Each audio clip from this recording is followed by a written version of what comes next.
So Constantine won out and was the emperor of the whole Roman Empire. We hear from William of Malmesbury, writing really rather late, about how Constantine chose to found Constantinople. As Constantine was sleeping in the city, Byzantium, he imagined that there stood before him an old woman whose forehead was furrowed with age, but that presently, clad in an imperial robe, she became transformed into a beautiful girl, and so fascinated his eyes by the elegance of her youthful charms that he could not refrain from kissing her. That Helena, his mother, being present, then said, "She shall be yours forever, nor shall she die till the end of time." The solution of this dream, when he awoke, the emperor extorted from heaven by fasting and almsgiving. And behold, within 8 days, being cast again into a deep sleep, he thought he saw Pope Sylvester, who died some time before, regarding his convert with complacency and saying, "You have acted with your customary prudence in waiting for a solution from God of that enigma which was beyond the comprehension of man. The old woman you saw is this city worn down by age, whose time-struck walls, menacing approaching ruin, require a restorer. But you, renewing its walls and its affluence, shall signalize it also with your name, and here shall the imperial progeny reign forever."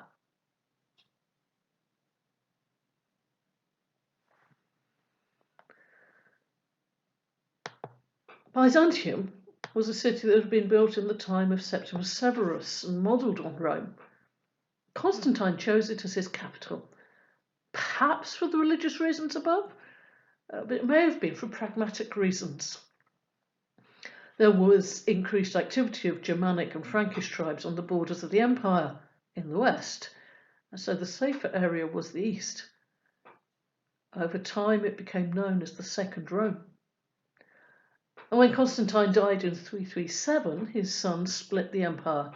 Constantine II got Spain, Gaul, and Britain.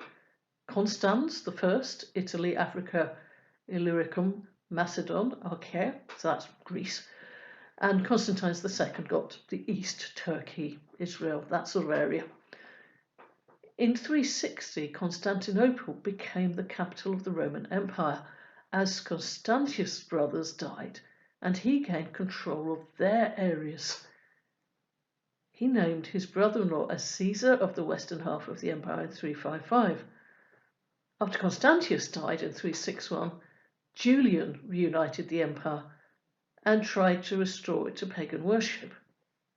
Life became a bit tough for some Christians, not least because in the name of toleration, Julian reinstated the exiled bishops who'd been kicked out over Arianism.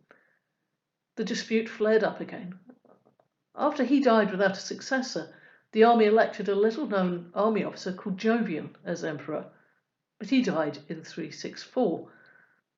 Having been left leadership twice now, the army insisted that the new emperor was chosen. The new emperor chose, who they chose, Valentian, chose a co-ruler, so that in 365 the empire had eastern and western emperors again. After Jovian's, emperors no longer attempted to promote paganism again, and in 380 Theodosius I proclaimed Christianity as the sole religion of the Roman Empire. So way back at 311 at the Council of Arles, it had been proclaimed as a primitive religion. Now it is the sole religion. In 395, the empire was formally divided between Arcadius and Honorius, Theodosius' 2 young sons. Alaric, the king of the Visigoths, invaded Italy in 401, and on the 24th of August 410 he stormed Rome and ransacked it.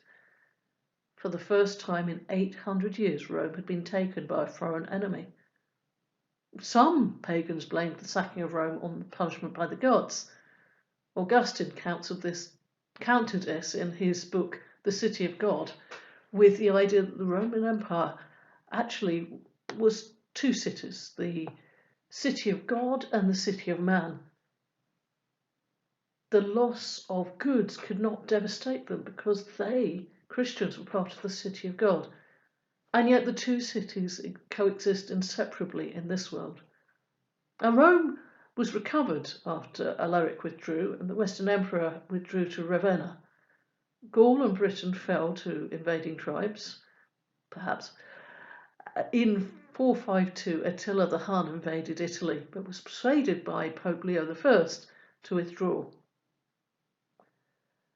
In the decades before this, the Vandals crossed from Spain to North Africa and overran much of it.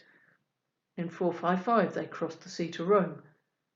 Again, Leo I persuaded them to withdraw, but the empire then floundered as weaker and weaker leaders were set up and deposed. In the end, in 476, Odoacer deposed the last Roman emperor of the West and sent his regal insignia to Constantinople. He sought to be recognized as the emperor there. He wanted to be recognized as the ruler of the West.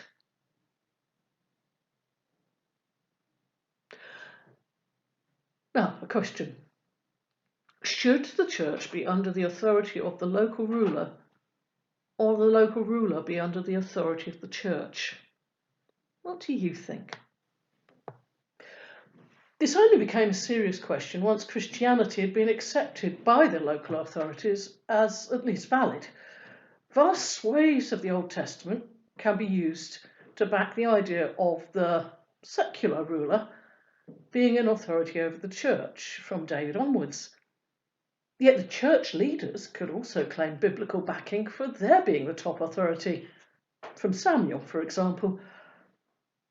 Once Constantine condoned Christianity, the relationship of the church to the ruler became an issue. He was not baptized until just before his death, and so could not be termed a Christian as such. And this was common practice in the early church, because soldiers were believed it was incompatible for them to be soldiers and Christians. So a soldier would delay baptism until just before death.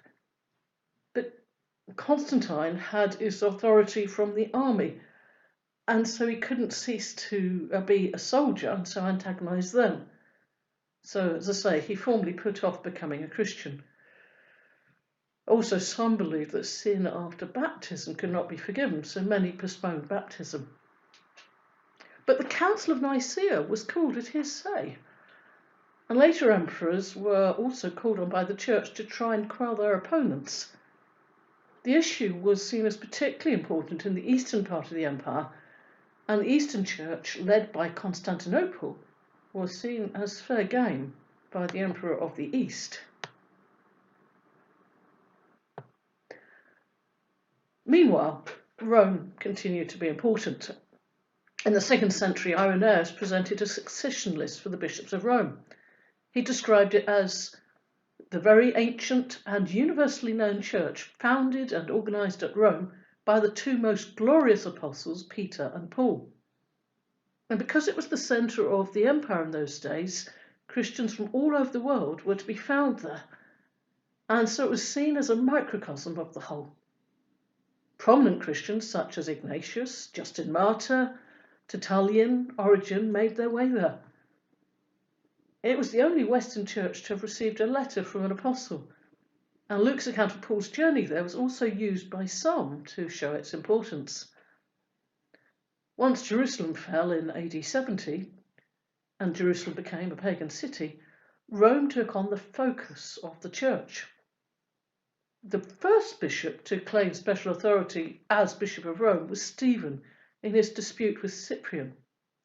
Cyprian was from Carthage in North Africa in 250 AD, when the persecution under Decius struck. He went into hiding and lost face for this. When he returned, he tried to ensure strict terms from those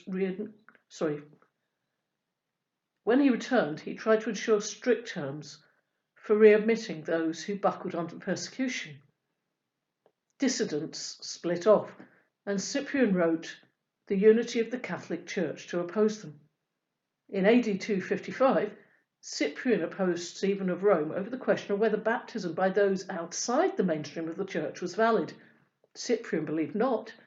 Stephen disagreed. In the long term, Stephen's view won out. Stephen appealed to Matthew 16:18-19 to back his claim that he had the right to decide, while Cyprian argued that all bishops were equal. When Constantine became favourable to Christianity, he bestowed much wealth on the church in Rome. But by founding Constantinople, he might have drawn attention away from Rome, since the Eastern bishops were suffering interference from the emperor there. And because Rome stayed orthodox during all the swings to and from Arian in the East, its prestige as a power base, in fact, grew. In the East, however, Constantinople was claiming to be the new Rome and claiming priority over older Eastern dioceses because of this. This caused the Church in Rome to argue that they had precedence, not because Rome was an imperial city, but because it was Peter's see. In time, Constantinople outshone its fellow Eastern sees.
This only became a serious question once Christianity had been accepted by the local authorities as at least valid.